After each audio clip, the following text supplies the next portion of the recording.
অংগনবাড়ীৰ অলপ সমস্যা আছে, তেওঁলোকে আন্দোলন কৰি আছে আৰু আপোনালোকে জানে নহয়, দুখত থকাটো ভাল, এই চিটু টিটু কৰিব নালাগে আৰু আন্দোলন কৰিলে মোৰ ভাল নালাগে, মোৰ লগত কথা পাতিলেই মই কৰি দিওঁ, দয়াটো কৰোঁ, কিন্তু চিটু কৰি থকাটো বেয়া কৰি আছে, চাব লাগিব। সেইকাৰণে ইলেকশ্যনৰ পিছত চিটুটো অলপমান চিটুৰ পৰা মানুহখিনি গুচাই লৈ আহিব লাগিব, কাৰণ এইবিলাক ট্ৰেড ইউনিয়ন, বাচ্চাৰ লগত ট্ৰেড ইউনিয়ন কৰাটো ভাল নহয়।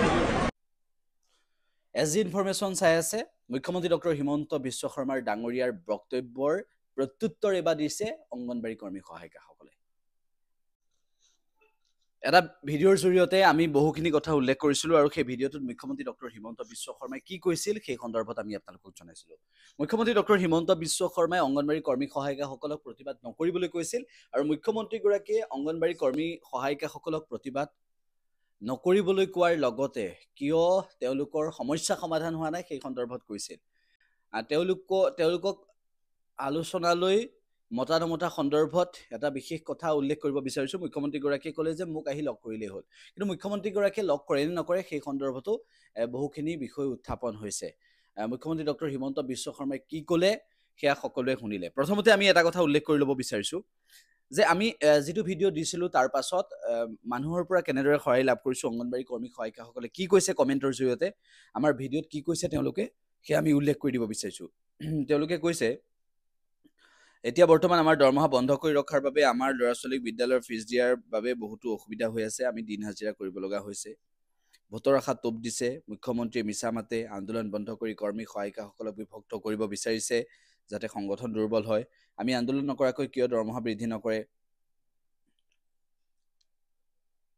কৰ্মী সহায়িকাসকলৰ মাজত মতানৈক্য কৰি ভাঙি পেলাব বিচাৰিছে। তেখেত এগৰাকী সুদক্ষ মিছলীয়া আৰু অহংকাৰী ব্যক্তি, তুচ্ছতাচ্ছিল্যত ১ নম্বৰ। মুখ্যমন্ত্ৰী ডাঙৰীয়া, আপুনি যি মন্তব্য দাঙি ধৰিছে ট্ৰেড ইউনিয়ন কৰা অংগনবাড়ী কৰ্মী সহায়িকাসকল যে শিশুসকলক ভাল শিক্ষা দিব নোৱাৰে সেই কথা প্ৰকৃত অৰ্থত সঁচানে? প্ৰশ্ন কৰিছে মুখ্যমন্ত্ৰীগৰাকীক। আৰু বহু কমেণ্ট আছে, আমি বহু লোকে ইতিমধ্যে সেই ভিডিঅ'টো চাইছে, প্ৰায় ৩০,০০০ৰো অধিক লোকে ইতিমধ্যে আমাৰ ভিডিঅ'খিনি চাইছে। মুখ্যমন্ত্ৰী ডক্টৰ হিমন্ত বিশ্ব শৰ্মা ডাঙৰীয়াই যি কৈছে তাৰ পাছত তেওঁলোকে কথাখিনি উপস্থাপন কৰিছে, তেওঁলোকে কমেণ্টৰ জৰিয়তে মুখ্যমন্ত্ৰীগৰাকীক কি কি প্ৰত্যাহ্বান জনাইছে সেয়া আমি আজি জনাই আছোঁ।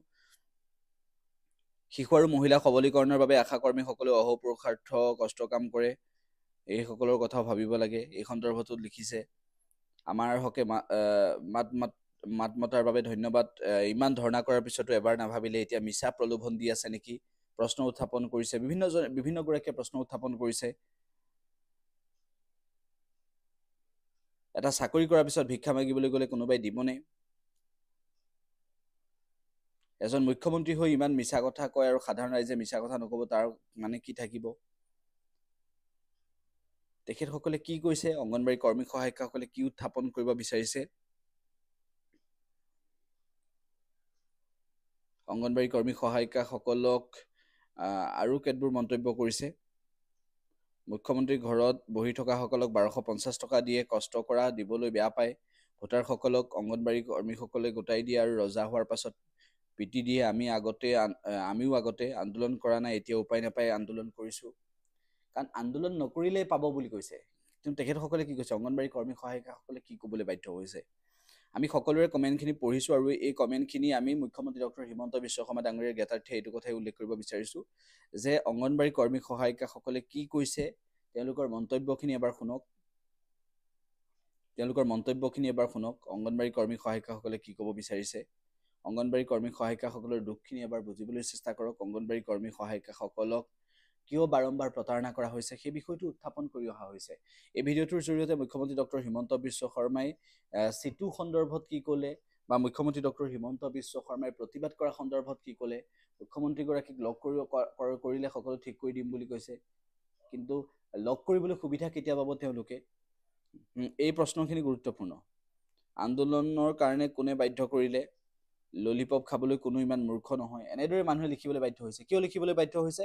এয়া হৈছে অংগনবাড়ী কৰ্মী সহায়িকাসকল বৰ্তমান সময়ত যিটো সমস্যাত পৰিছে, মুখ্যমন্ত্ৰীগৰাকীয়ে বুজিবলৈ চেষ্টা কৰা নাই, অনুধাৱন কৰিবলৈ চেষ্টা কৰা নাই চৰকাৰখনে, যাৰ বাবে তেখেতসকলে লিখিছে। মুখ্যমন্ত্ৰীক লগ কৰিব বিচাৰিলেও তেওঁ আমাক লগ কৰি কথা পাতিবলৈ সময় নাথাকে, কোনো আশ্বাস নাপাওঁ তেওঁৰ পৰা, এনেদৰে লিখিছে।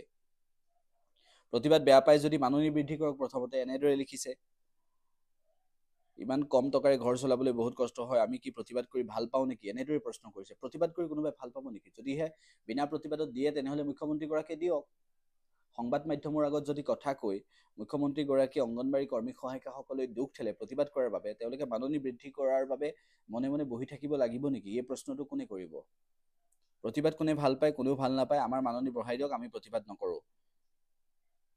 আমি প্ৰতিবাদ নকৰোঁ যদি আমাৰ মাননি বঢ়াই দিয়ে হিমন্ত বিশ্ব শৰ্মাৰ চৰকাৰে আমাৰ দাবী পূৰণ হ'লে আমাৰ কোনো প্ৰতিবাদৰ দৰকাৰ নাই আন ৰাজ্যৰ দৰমহা তেখেতে দেখা নাই নে শুনা নাই প্ৰশ্ন কৰিছে আৰু এনেদৰে অংগনবাড়ী কৰ্মী সহায়িকাসকলে আমাৰ মাননি বঢ়াই দিয়ক আমি প্ৰতিবাদ নকৰোঁ এনেদৰে সকলোৱে লিখিছে তাৰপিছত মুখ্যমন্ত্ৰীগৰাকীয়ে কি উত্তৰ দিব সেইটো কিন্তু ডাঙৰ বিষয় মুখ্যমন্ত্ৰী ডক্টৰ হিমন্ত বিশ্ব শৰ্মা ডাঙৰীয়াই অংগনবাড়ী কৰ্মী সহায়িকাসকলৰ মতামতখিনি ল'বলৈ চেষ্টা কৰক আমি ভিডিঅ'টো সামৰিছোঁ সকলোকে এটাই কথাই ক'ব বিচাৰিছোঁ আমাৰ চেনেলটো ছাবস্ক্ৰাইব কৰিব আৰু যিসকলে দেখা নাই যিসকলে মুখ্যমন্ত্ৰীগৰাকীৰ বক্তব্য শুনা নাই আজি এই ভিডিঅ'টোৰ জৰিয়তেও দেখিলে সকলোকে শ্বেয়াৰ কৰিব সকলোৱে আৰু ভিডিঅ'টো যিমান পাৰে সিমান শ্বেয়াৰ কৰিব তেতিয়া জনমত সৃষ্টি হ'ব এক প্ৰকাৰ আৰু অংগনবাড়ী কৰ্মী সহায়িকাসকলৰ বাবে অংগনবাড়ী কৰ্মী সহায়িকাসকলে যিসকলে এতিয়াও ছাবস্ক্ৰাইব কৰা নাই চেনেলটো কৰি ল'ব আৰু আমি সদায় আপোনালোকৰ স্বাৰ্থত মাত মাতিবলৈ চেষ্টা কৰিম